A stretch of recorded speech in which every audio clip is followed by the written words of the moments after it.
साबिक रुकन पार्लियामेंट व रुकन कानून साज कौंसिल BRS कलवा कुंटला कविता ने निज़ामाबाद में हल्दी बोर्ड के क़याम का खैर मकदम किया और हल्दी बोर्ड के इफ्तिताह के मौके पर रियासती हुकूमत और मुकामी नुमाइंदों को नज़रअंदाज करने पर शदीद तनकीद की। वो निज़ामाबाद में प्रेस कॉन्फ्रेंस से खिताब कर रही थी।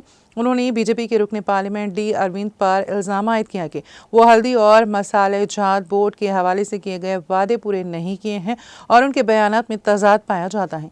कविता ने कहा कि BJP को सियासी ड्रामों की बजाय किसानों की फलाह बहबूद को तरजीह देनी चाहिए और हल्दी काश्तकारों की फिल वाकई मदद को यकीनी बनाना चाहिए।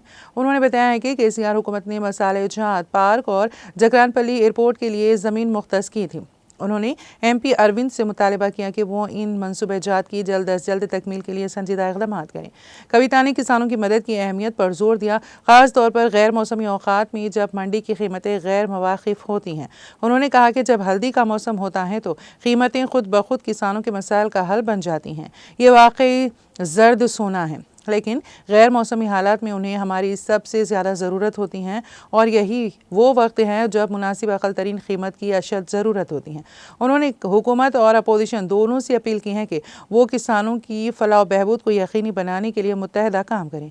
कविता ने पुरज़ोर अंदाज में कहा कि इज्तिमाई कोशिशों के बगैर किसानों को हकीकी फ़ायदा हासिल नहीं हो सकता। कविता ने हल्दी के किसानों के लिए अपनी तवील जदोजहद का जिक्र किया और हल्दी के किसानों के साथ अपनी देरीना वाबस्तगी का तज़किरा किया।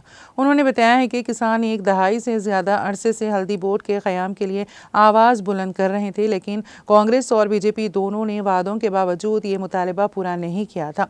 किसानों के मसाइल की यकसुई के लिए मैंने वादा किया था कि अगर मुझे MP मुंतखब किया गया तो मैं उनके मसाइल हल करूँगी।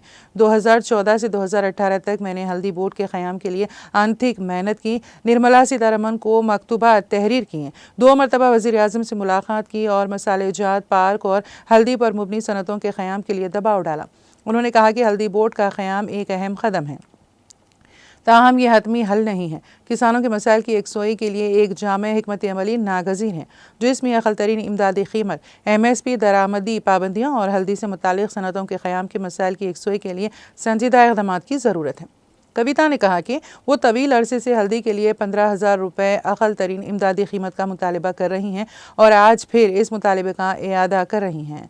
उन्होंने कहा कि कांग्रेस हुकूमत को निज़ामाबाद में हल्दी पर मुबनी सनतों के क़याम पर तवज्जो मरकूज़ करनी चाहिए ताकि रोज़गार के मौक़े पैदा हों और ख़ित्ते की तरक्की मुमकिन हो सकें।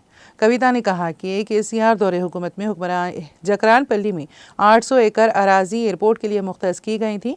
उन्होंने मरकज़ी हुकूमत से अपील की है कि वो इस मंसूबा को सिर्फ इंतखाबी वादे तक ही महदूद ना रखें, बल्कि इस वादे पर फौरी अमल दरामद करें। उन्होंने कहा कि हल्दी बोर्ड के क़याम के मंशा और मकसद के लिए हुसूल के लिए फिलफूर हल्दी के लिए 15,000 रुपये अक़ल तरीन इमदादी क़ीमत का ऐलान किया जाए ताकि काश्तकारों को हकीकी फ़ायदा पहुँच सके। उन्होंने याद दिलाया कि 2014 में जिस वक्त वो हल्दी बोर्ड के क़याम के लिए जदोजहद कर रही थी, उस वक्त मौजूदा MP अरविंद सियासत में सरगर्म भी नहीं थे। इस मौके पर साबिक रियासती वज़ीर प्रशांत रेड्डी, साबिक रुकन असम्बली बाजी रेड्डी गोवर्धन, मेयर निज़ामाबाद नीतू किरण, साबिक सदर नशीन रेडको SA अलीम, जगन विठल और दूसरे मौजूद थे। స్పైసెస్ బోర్డు బెంజ్ కార్ లాంటిది, పసుపు బోర్డు అంబాసిడర్ కార్ లాంటిది. నేను ఆనాడు అంబాసిడర్ కార్ కోసం బాండ్ పేపర్ రాసిచ్చిన, కానీ మోడీ గారు నాకు బెంజ్ కార్ ఇచ్చిండు ఆయన. కాబట్టి నిజామాబాద్ జిల్లా ప్రజలందరూ కూడా ఆనందంతో ఉత్సవాలు చేసుకోవాలని ఆనాడు చెప్పారు. మరి అలా పసుపు బోర్డు ఎందుకు ఇచ్చినట్టు? ఒకవేళ ఆల్రెడీ బెంజ్ కార్ ఉంటే మళ్ళీ అంబాసిడర్ కార్ ఎందుకు ఇచ్చినట్టు? అంటే ఈ వైరుధ్యం ఏంది? మీరు మాట్లాడే మాటలలో అన్ని వీడియో రికార్డ్స్ ఉన్నాయి. ఇయ్యాలి రేపు నేను మాట్లాడలే మీరు తొండి అంటున్నారని కూడా లేదు. ఆయన ట్విట్టర్లోనే, ఆయన ఫేస్బుక్లోనే మొత్తం అన్ని వీడియోస్ కూడా ఉన్నాయి. ఏది అరవింద్ గారు వేస్ట్, పసుపు బోర్డు కాలం అయిపోయింది, పసుపు బోర్డు కాలం చెల్లిపోయింది, పసుపు బోర్డుతో అయ్యేది లేదు పోయేది లేదు, కాబట్టే స్పైసెస్ బోర్డు చాలా బాగుందని ఆయన బాకా ఊదిన వీడియోలు అన్నీ కూడా ఉన్నాయి. మరి దాన్ని ఏమంటారు అన్నటువంటిది ఇవాళ BJP పార్టీ చెప్పాలి.